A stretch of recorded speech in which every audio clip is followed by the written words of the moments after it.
प्रश्नावली 1.1 का पहला क्वेश्चन दिया गया है। प्रश्न नंबर 1, पहला प्रश्न दिया गया, क्या शून्य एक परिमेय संख्या है? क्या आप इसे P/Q के रूप में लिख सकते हैं, जहां P और Q पूर्णांक है और Q = नॉट जीरो। इसमें दिखाना है कि क्या शून्य एक परिमेय संख्या है। हाँ, शून्य एक परिमेय संख्या है। हाँ, शून्य एक परिमेय संख्या है। हाँ, शून्य एक परिमेय संख्या है।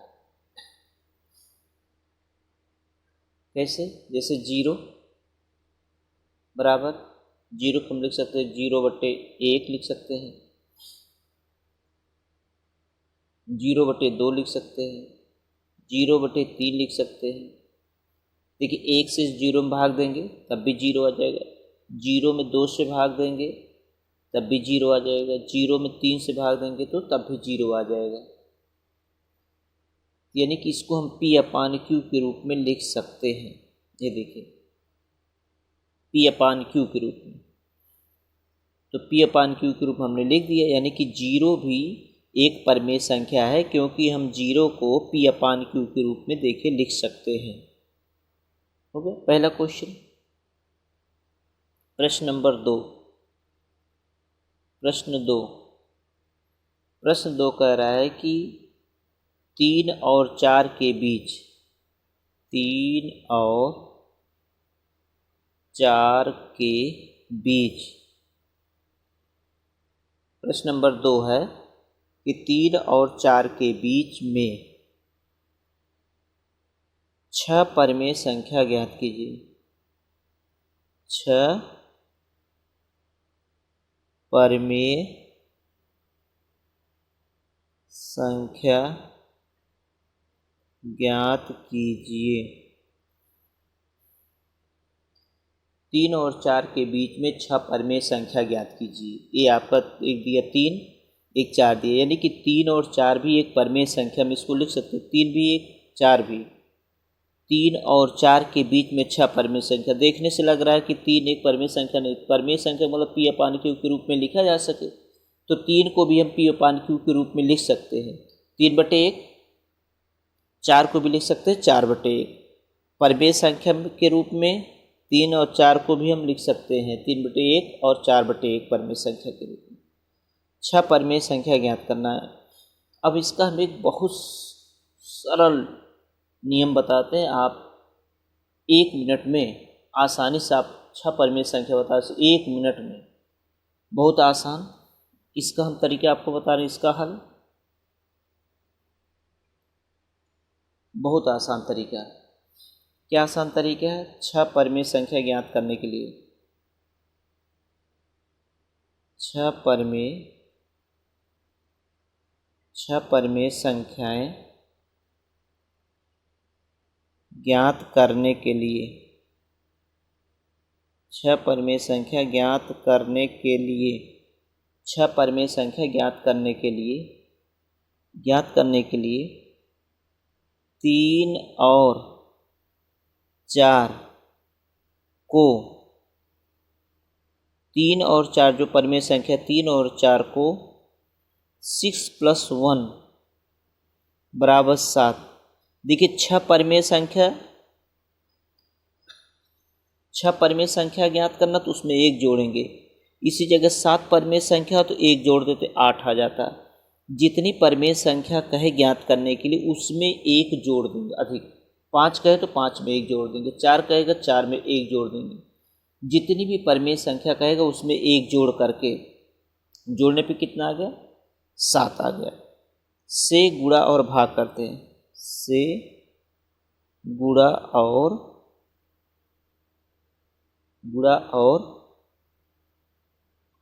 भाग करते हैं, गुणा और भाग करते हैं। यानी कि जो हमारी परिमेय संख्या दी रहेगी उसी परिमेय संख्या में 7 से गुणा और भाग करेंगे। जैसे हमारे पहले क्या दिए, 3 दिया गया है, पहले कितना 3 है, तो 3 को हम परिमेय संख्या के रूप में लिखें कितना 3/1। अगर हमारी कोई परिमेय संख्या पहले से दी गई तब तो बहुत आसान है, नहीं दी गई तो परिमेय संख्या के रूप में बना लेंगे। इसमें इसके अंश और हर में, अंश और हर में गुणा भाग का मतलब जो परिमेय संख्या उसके अंश और हर में कितने से 7 से गुणा कर देंगे। अंश और हर में 7 का गुणा किया और 7 का भाग किया, 21/7 आया। फिर 4 दिया गया है, इसको भी लिख सकते 4/1 में कितने 7 से गुणा करेंगे अंश और हर में, या 7 से अंश में गुणा 7 से इसमें भाग, 7 से गुणा किया 7 से भाग किया गया, या अंश और हर में हमने 7 से गुणा कर देते हैं, तो 7 चौका 28/7 आ गया।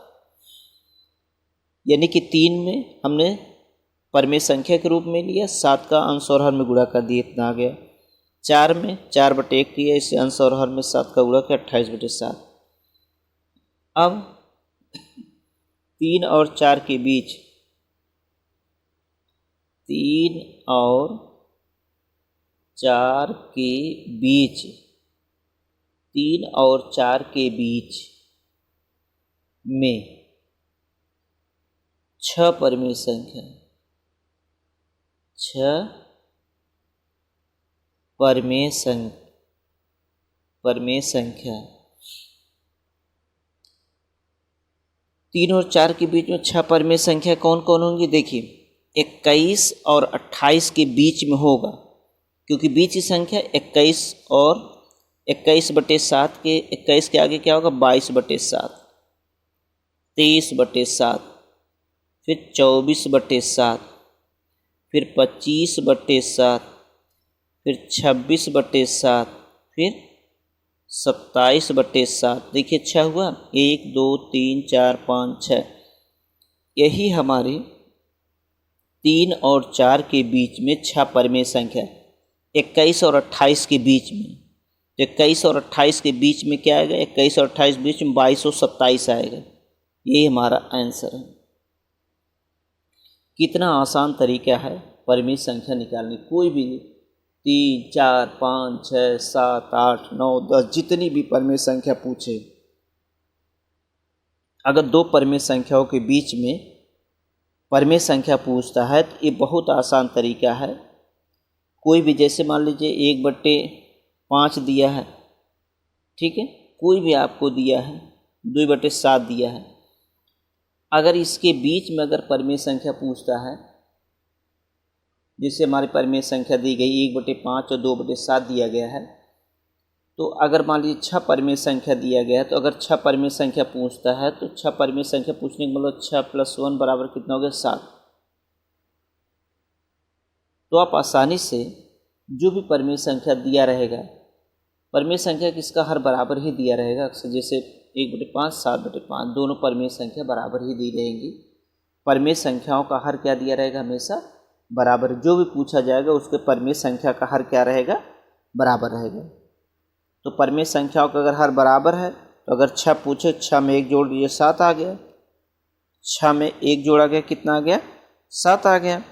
तो जितना आ गया यहाँ पे, जैसे 7 आ गया, तो 7 का जो पहली परिमेय संख्या थी उसके अंश और हर में गुणा कर देंगे, जो दूसरी परिमेय संख्या दी है उसके अंश और हर में गुणा कर देंगे। गुणा करने के बाद उसके बीच की जो संख्या होती है उसको लिख दीजिए।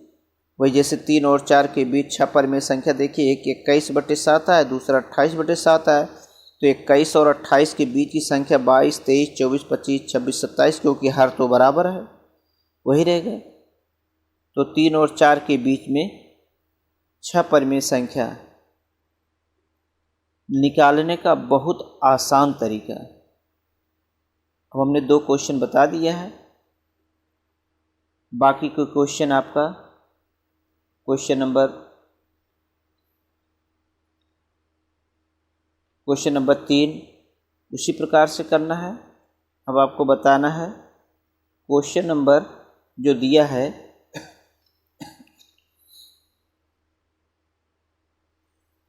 क्वेश्चन नंबर दिया है उसके आगे है क्वेश्चन नंबर 4।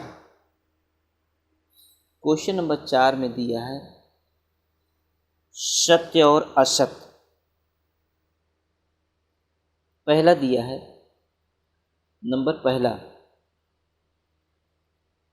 दिया है प्रत्येक प्राकृतिक संख्या एक पूर्ण संख्या होती है। ये कहा है प्रत्येक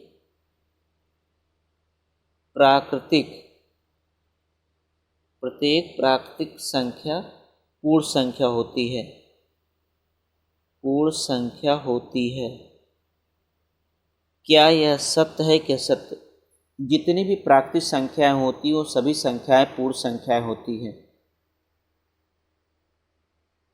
जितनी भी प्राकृतिक संख्याएं होती हैं वो सभी प्राकृतिक संख्याएं पूर्ण संख्याएं होती हैं, एकदम सत्य है। क्योंकि प्राकृतिक संख्या हमारा क्या है? प्राकृतिक संख्या हमारा 1 2 3 4 5, ये सभी क्या है? प्राकृतिक संख्या है। और जो पूर्ण संख्या क्या है? 0 1 2 3 4 5। यानी कि प्रत्येक प्राकृतिक संख्या पूर्ण संख्या होती है। क्योंकि ये प्राकृतिक संख्या, ये पूर्ण संख्या, पूर्ण संख्या में देखिए प्राकृतिक संख्या भी लिखी गई है, इसके मतलब ये सत्य है, ये सत्य है। दूसरा दिया है, दूसरा का प्रत्येक पूर्णांक एक पूर्ण संख्या होता है।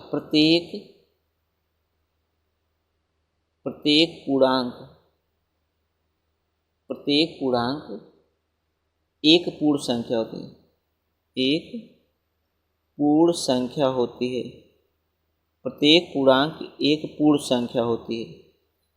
प्रत्येक पूर्णांक क्या एक पूर्ण संख्या होती है? ये देखना है कि प्रत्येक पूर्णांक पूर्ण संख्या, एक चीज देख लीजिए, पूर्णांक में जो होता है, पूर्णांक में धनात्मक और ऋणात्मक दोनों संख्या होती है।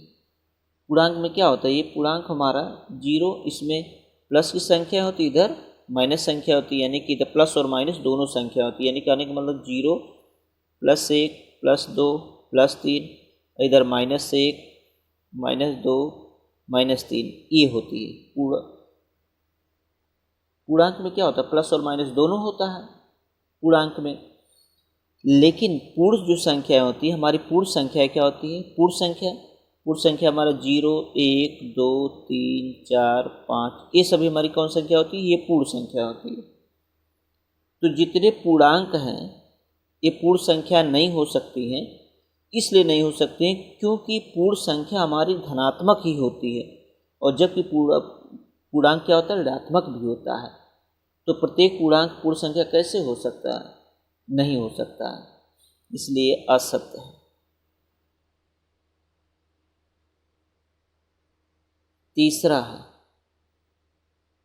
तीसरा दिया है प्रत्येक परमेय संख्या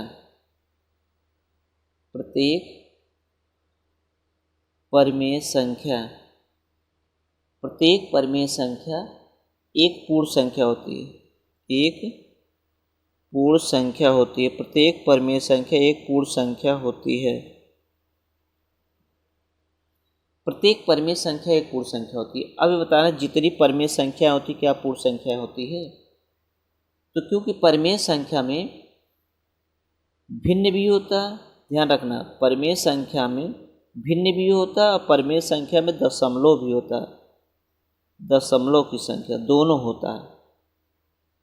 भिन्न की संख्या यानी जैसे 1/2 भी होता है, 0.8 भी, यानी कि परमेय संख्या में दशमलव की भी संख्या होता है और भिन्न की भी संख्या होती है। ध्यान रखना, जो हमारी परमेय संख्या होती है, परमेय संख्या भिन्न की भी संख्या होती है और दशमलव की संख्या होती है। लेकिन जो पूर्ण संख्या होता है ये पूर्ण संख्या है। लेकिन जो पूर्ण संख्या हमारी केवल धनात्मक होता है। 0 है, 1 है, 2 है, 3 है, 4 है, ये सभी पूर्ण संख्याएं होती हैं। पूर्ण संख्याएं जो होती हैं सभी धनात्मक होती हैं। इसमें पूर्ण संख्या में कहीं पर भी आपको दशमलव की संख्या नहीं आएगी, और जबकि परमेय संख्या में दशमलव की भी संख्या आती है। इसलिए प्रत्येक परमेय संख्या पूर्ण संख्या नहीं हो सकती है। इसलिए ये क्या है? असत्य है। ठीक, पहला सत्य, दूसरा असत्य, तीसरा असत्य। मैंने कारण सहित इसको बताया है क्यों ऐसा है। ठीक है।